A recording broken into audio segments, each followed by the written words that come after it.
Now come to the introductory part. Prehistory denotes a period for which we do not have any written record. It deals with a long span of time.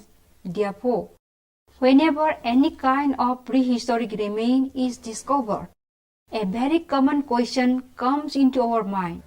How old is it? Does it belong to the Paleolithic period, which is some million years old, or does it belong to a comparatively recent Chalcolithic period, which is only some 1,000 years old? To get the answer, we have to rely on various dating methods that are already available to prehistorians.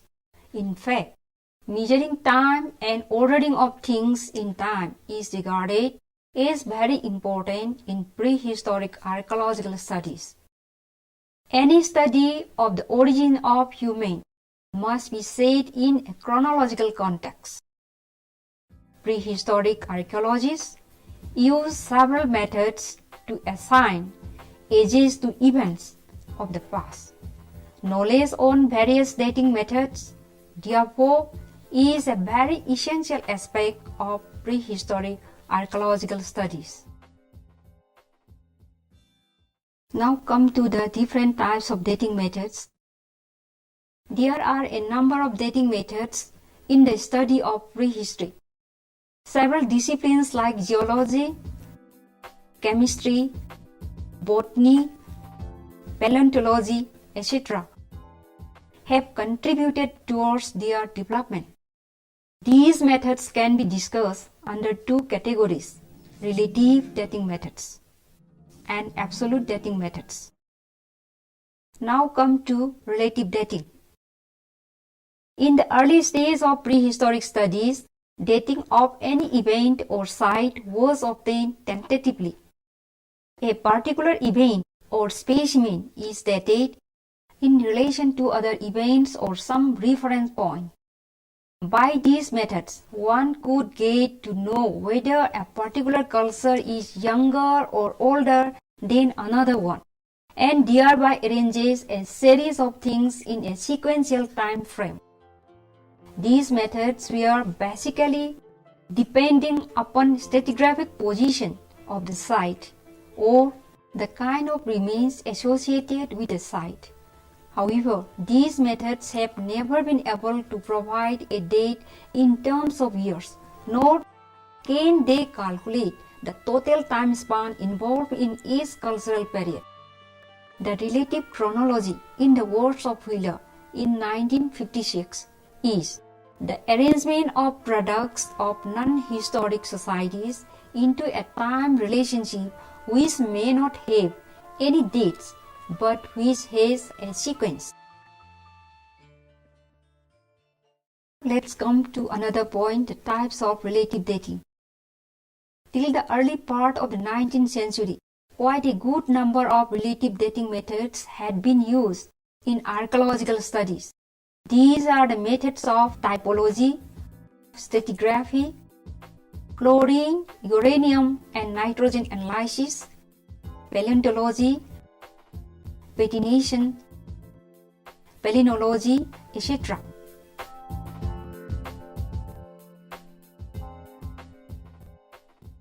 Now come to typology.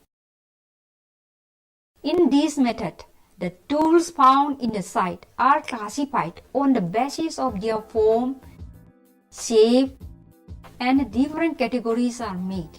These are then arranged from simple to elaborate, or from poorly preserved to well preserved, or from crude to refined, etc.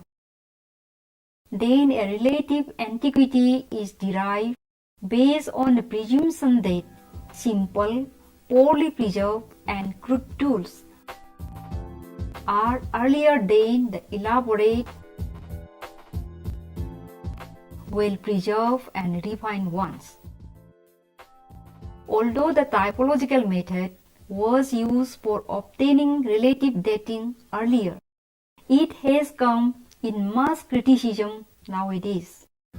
According to Wheeler, The values of typological classification are liable to local rather than universal.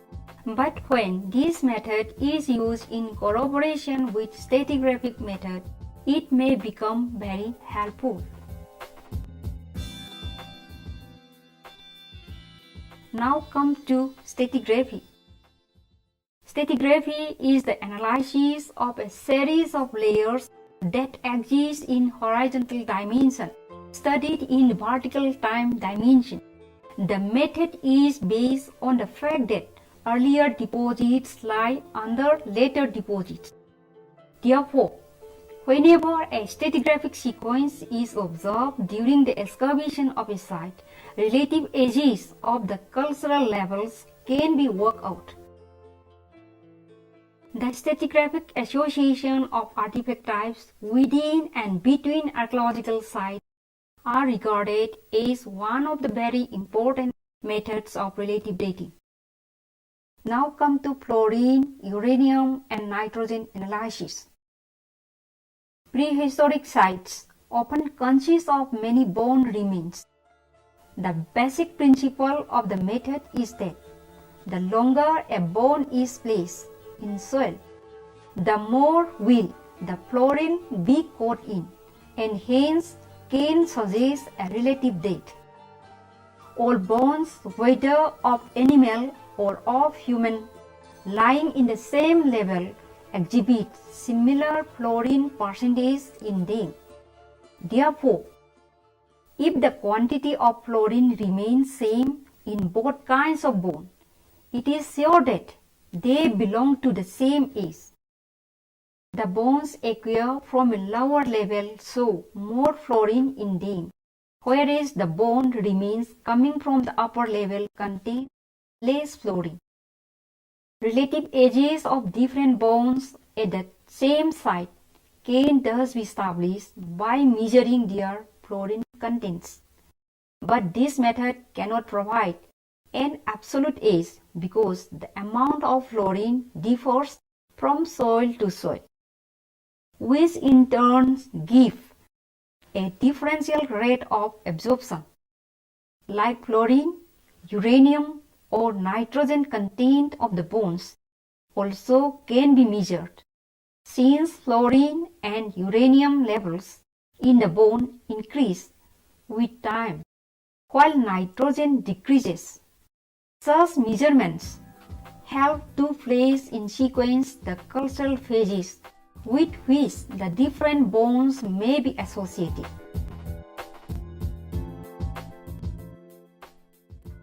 In fact, the analysis of fluorine, uranium, or nitrogen is regarded as one of the very important techniques for relative dating. Now come to another relative dating method, that is paleontology. Paleontology is the study of fossilized remains of bones in archaeological sites, also provides relative date. The method is based on the fact that some animals migrate or become extinct with the change of climate. That is, climate has a direct relationship with the presence or absence of certain animals.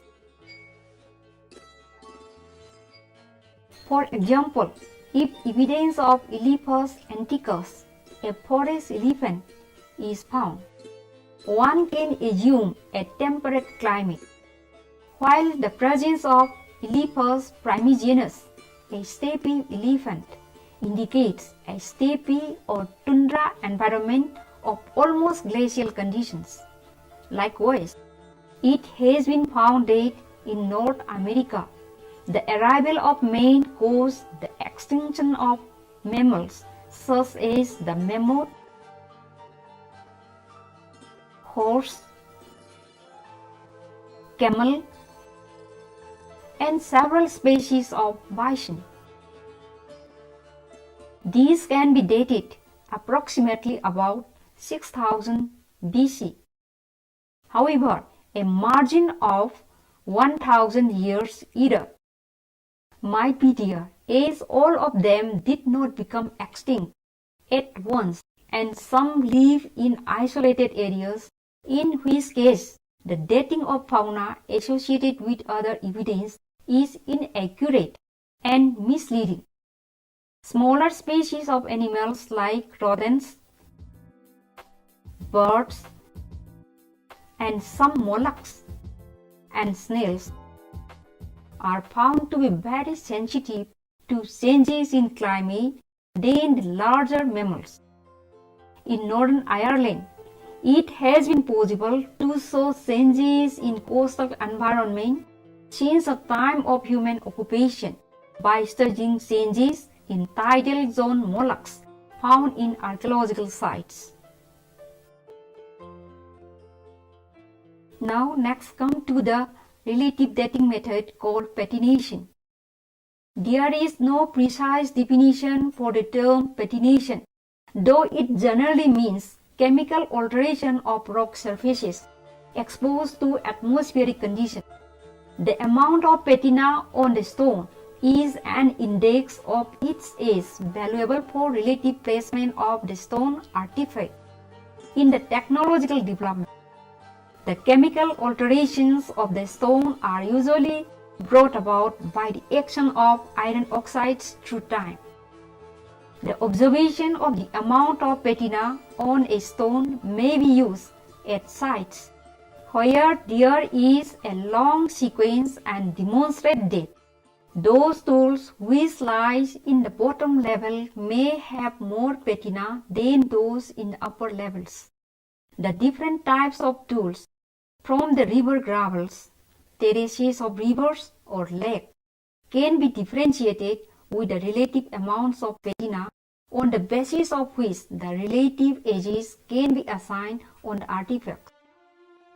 A. J. S. Godwin, who worked extensively on patination in 1960, lists many variables involved in patina formation, as well as different types of patination that can be used fruitfully for the study of tools from stratified deposits.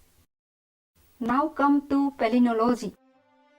Leonard von Post, a Swedish scientist, was the first to develop this paleobotanical method in 1916.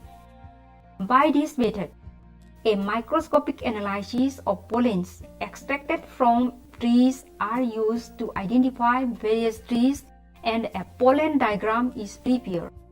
The pollen diagram, in which relative frequencies of various species are plotted, helps in tracing out the changing vegetation of an area. Acid peat or bog deposits are ideal sources of annual pollen, but dry sites and clays contain enough pollen to provide a sequence.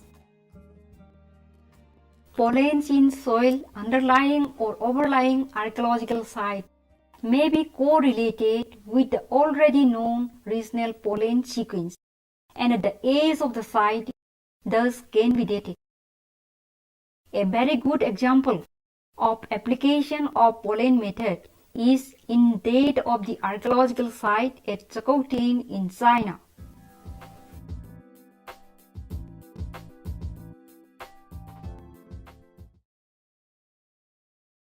Absolute dating. For dating archaeological remains with a much closer approximation than is possible by the method of relative dating, the archaeologist has taken the aid of natural sciences like geology, astronomy, nuclear physics, etc. Carbon dating discovered in 1955 proved very helpful in establishing absolute dating in various archaeological sites. Potassium-argon Ka40 method extends the range of absolute dating beyond the limit of radiocarbon. Besides these two methods, a number of other absolute methods like thermoluminescence, dendrochronology, electron spin resonance, etc. have also proved to be very helpful in dating various events of the past. Now come to radiocarbon dating method. Radiocarbon dating is a chemical analysis used to determine the age of organic materials based on their content of the radioisotope of carbon-14. The method was developed by Willard F. Libby and a team of scientists at the University of Chicago. In 1960, Libby received the Nobel Prize for his method of using carbon-14 for age determination in archaeology, geology, geophysics, and other branches of science. It subsequently evolved into the most powerful method of dating late Pleistocene and Holocene artifacts and geologic events up to about 50,000 years. By radiocarbon method, we can date different types of organic or inorganic materials as long as they consist of carbon. Radiocarbon C14 dating is the most widely accepted technique for studying chronological relationship of archaeological complexes. By using the radiocarbon method as a source of objective information, we are able to build Stone Age chronologies as well as establish the primary chronocultural boundaries. Let's now start with potassium-argon dating method. Potassium-argon K40 dating is a method similar to carbon dating. The earth crust contains potassium, of which isotope K40 decays to argon-40 at a known rate. The ratio of potassium-argon may be measured to a certain date of minerals and rocks in a deposit. This method is able to cover a wide range of time, even far greater than carbon-14 method, because the half-life of the radioactive potassium is 1,330 million years. This method has proved quite useful in dating some hominid fossils, as was employed in the site of Olduvai Gorge in East Africa, where the remains were as old as 1.75 million years. The advantage of the method is that it works well in case of sites which are 500,000 years old. But the disadvantage of this method is that it can be applied only to those rocks and minerals which are rich in potassium. Therefore, this method is restricted to the areas where volcanic rocks rich in potassium are available. Let's come to another absolute dating method, that is thermoluminescence. The use of thermoluminescence for dating processes was developed in 1960s, mainly at the Oxford Research Laboratory for Archaeology and the History of Art by M. Aitken and his co-workers. Initially designed to date archaeological ceramics, it was subsequently extended to other mineral materials, such as burnt flint. This is based on the fact that objects such as pottery that have been heated in the past can be dated by the measurement of their thermoluminescent glow. Thermoluminescence is the light emitted in the pottery which can be measured. If the ground of pottery is reheated, it emits light. This phenomenon results from the radioactive influence of the metallic elements like uranium and potassium present in the clay and surrounding soil.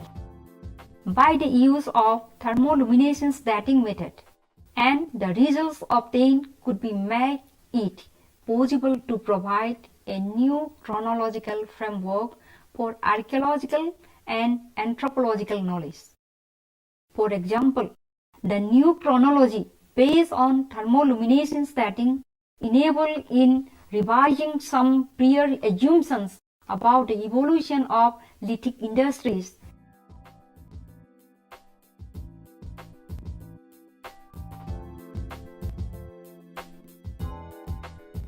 And the nature of hominids present in the Near East at various stages of the Middle Paleolithic.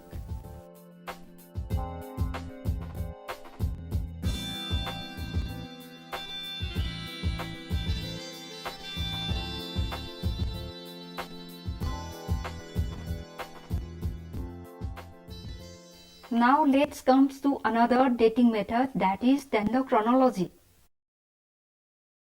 The age of wooden objects can be determined by means of dendrochronology or tree ring analysis. It determines the calendar years of tree ring formation and the felling dates of trees, which help in determining the age of wooden objects with a great precision. Dendrochronology has, therefore, become well established in the field of archaeology, art history, and cultural heritage. This dating method, with the latest methodological advances, helps us in defining the calendar year in which the tree rings were formed and in interpreting such dating in terms of the age of a wooden object. Besides thermoluminescence, there are several other methods such as optical and infrared stimulated luminescence (OSL), dating and electron spin resonance (ESR), dating of tooth enamel of larger mammals. These various methods provide dates. They are largely independent of one another. Then come to electron spin resonance (ESR). For the last 20 years, the electron spin resonance (ESR) dating method has allowed the establishment of chronological time frame over most of the history of human evolution, despite many difficulties found in ESR dating of bones and carbonates. Tooth enamel, dated by ESR, has been proven as a reliable method in its application to fossil teeth and cores.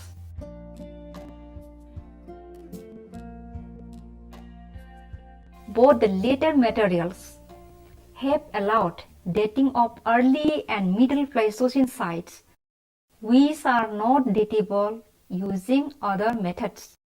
In particular, recent discoveries of human remains in Western Europe have been proposed to be sites of the earliest arrival of human there, and have been dated to the early Pleistocene by ESR using cores and tooth enamel.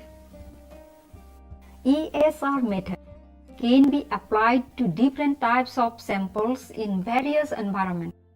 Its contribution to the elaboration of chronostratigraphic frame is of a great importance for the understanding of the Homo erectus dispersal out of Africa, and especially for the first settlement in Europe.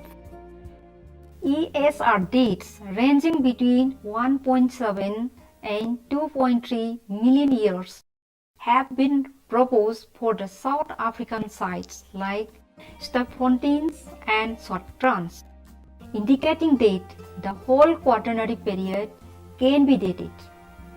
Amino acid racemization (AAR) is a useful comparative dating method with great potential, but it introduces problems of calibration and the requirement of an intimate knowledge of the paleo-environmental conditions of the bone deposition site. Now come to the concluding part. Hominid fossil record is extremely fragmentary, and chronology is essential in unraveling the complex record of human development.